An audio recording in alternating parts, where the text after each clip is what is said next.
Sekarang kita belajar mengenai karakter esensial dosa. Yang pertama, dosa tidak memiliki eksistensi yang independen. Dosa terjadi dalam sesuatu yang baik. Agustinus mengatakan, dosa adalah privatio boni, hilangnya atau rusaknya sesuatu yang baik.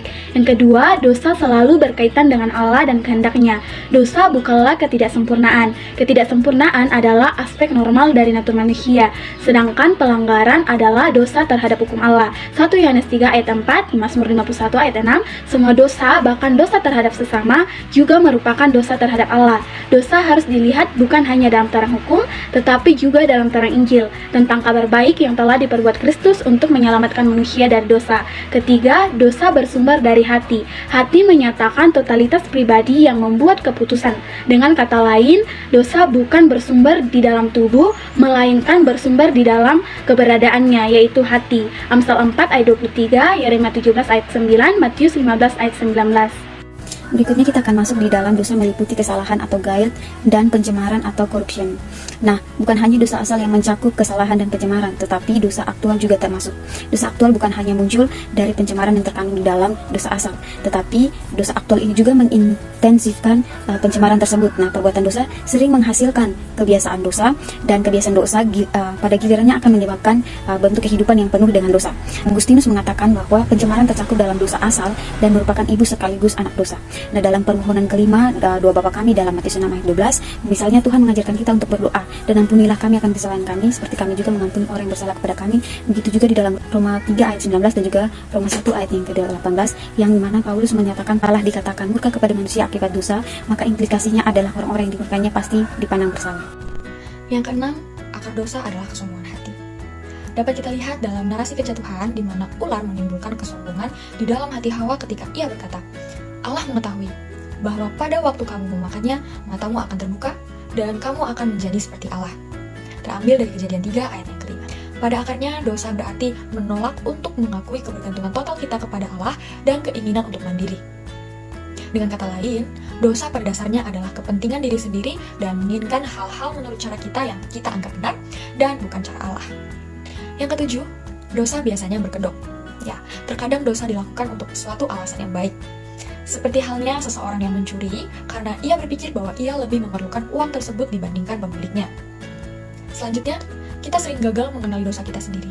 Sama seperti kita mudah mengetahui atau melihat dosa orang lain dengan begitu jelas. Tetapi samar-samar ketika kita melihat dosa kita sendiri. Sesuai dalam Matius 7 ayat yang ketiga. Yang terakhir, kita cenderung sering menutupi dosa kita. Seperti halnya orang-orang munafik yang berusaha menutupi dosanya dengan berdoa. Mungkin memang tidak semua orang seperti itu. Namun, cukup banyak kesombongan seperti ini dalam diri kita masing-masing untuk dipamerkan kepada orang lain. Nah, sebelum kita masuk ke dalam tugas Kristus sebagai nabi itu, kita melihat dulu pengertian nabi. Nabi adalah seorang yang ditunjuk Allah atau menjadi wakil Allah untuk menyampaikan kehendak Allah kepada umatnya. Nah, seorang nabi itu secara khusus mengambil peran sebagai seorang guru agama dan juga sebagai penyampaian pesan moral bagi umat Allah, seperti itu.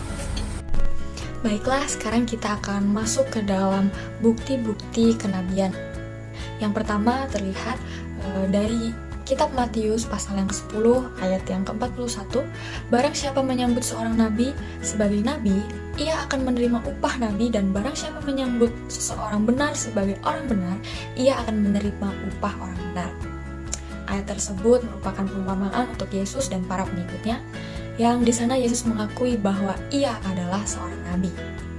Selain itu, kita juga dapat melihat bukti-bukti kenabian Yesus dari kitab Yohanes pasal yang keempat ayat yang ke-44, Yohanes pasal 9 ayat yang ke-17, Markus pasal 6 ayat yang ke-4, Lukas pasal 7 ayat yang ke-16, Lukas 24 ayat yang ke-19. Dengan kesimpulan bahwa orang yang hidup sejaman dengan Yesus mengakui bahwa Yesus adalah seorang nabi, dan dia tahu bahwa Yesus hanyalah seorang nabi yang dikirimkan oleh Allah untuk mengajarkan kebaikan di dunia. Adapun fungsi Kristus sebagai nabi sebelum inkarnasi. Jadi sebelum inkarnasi, Yesus menyatakan dirinya atau membawa firman Tuhan dalam wujud teofani atau kristofani. Teofani maksudnya yaitu wujudnya belum bisa dilihat secara jelas. Yesus adalah Sang Logos itu sendiri. Wujud Logos sendiri adalah wujud Allah di dalam 100% natur ilahinya. Theophany lebih kepada Kristus sebagai pribadi kedua yang belum berinkarnasi dan adalah pribadi kedua yang bersama-sama dengan Allah Bapa dari kekal sampai kekal. Kemudian secara aktif Yesus menjadi seorang nabi melalui pengajaran para nabi. Yesus digambarkan sebagai hikmat itu sendiri. Maka sebagai orang percaya bahwa nabi pada zaman perjanjian lama yang mengajar umat memberikan pencerahan, dalam hal itu semua ada peran Yesus. Dia sumber kebenaran dari apa yang diajarkan nabi kepada umat dan yang di dalamnya ia bertindak sebagai roh yang mewahyukan. 1 Petrus 1 ayat 11. Yesus yang mewahyukan pengetahuan yang menerangi setiap nabi-nabi di zaman perjanjian lama yang mampu mendapatkan pencurahan ilahi yang membuat mereka memberikan nubuat kepada umat dan di dalam terang iluminasi spiritual bagi orang-orang percaya. Nah, berikutnya kita akan masuk di dalam fungsi Kristus sebagai nabi setelah inkarnasi atau setelah Kristus ini menjadi manusia. Nah, ketika Kristus menjadi manusia, ia menjalankan tugasnya sebagai nabi dengan mengajar dan melalui mujizat. Nah, seperti yang kita tahu bahwa Tuhan Yesus menyembuhkan orang sakit dan membangkitkan orang mati dan orang yang lumpuh bisa berjalan dan orang yang tuli bisa mendengar, seperti itu.